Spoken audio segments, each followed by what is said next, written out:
Aujourd'hui, le 16 décembre 2013, la Chambre d'appel de la Cour pénale internationale a rejeté l'appel du procureur contre la décision de la Chambre préliminaire 1 portant ajournement de l'audience de confirmation des charges dans l'affaire à l'encontre de Laurent Gbagbo. Suite à cette décision, la Chambre préliminaire 1 établira en temps voulu un nouveau calendrier pour la divulgation de preuves supplémentaires ainsi que pour les soumissions écrites du procureur, de la défense et des victimes participant à cette affaire.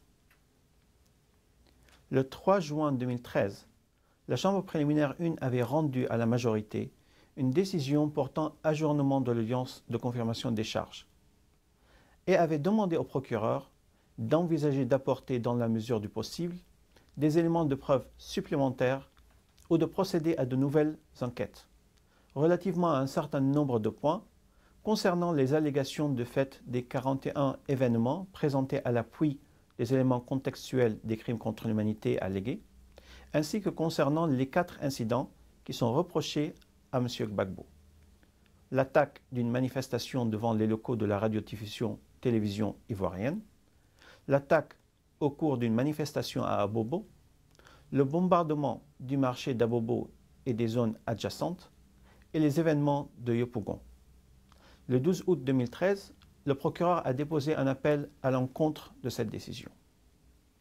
Dans son arrêt aujourd'hui, la Chambre d'appel a rejeté l'appel du procureur à l'encontre de la décision de la Chambre préliminaire 1. La Chambre d'appel a noté que, dans son appel, Madame le procureur a fait valoir qu'elle s'est appuyée sur les 4 événements qui sont reprochés à M. Gbagbo pour établir qu'une attaque lancée contre une population civile, ce qui est l'un des éléments contextuels des crimes contre l'humanité tels que définis dans l'article 7 du Statut de Rome, qu'une telle attaque avait eu lieu.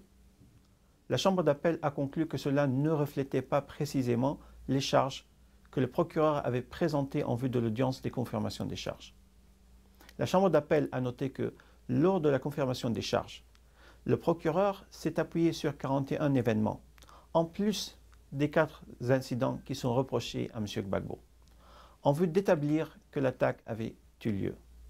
En conséquence, la Chambre d'appel a conclu que le procureur n'avait pas démontré que la Chambre préliminaire 1 a commis une erreur en traitant l'ensemble des 45 événements comme formant l'attaque lancée contre une population civile au sens de l'article 7 du Statut de Rome.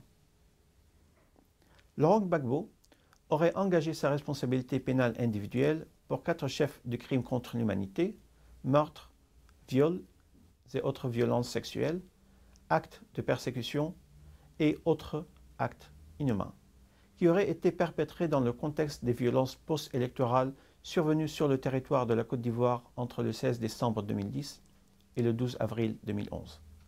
Il a été remis à la CPI le 30 novembre 2011 et sa première comparution devant la Chambre préliminaire a eu lieu le 5 décembre 2011.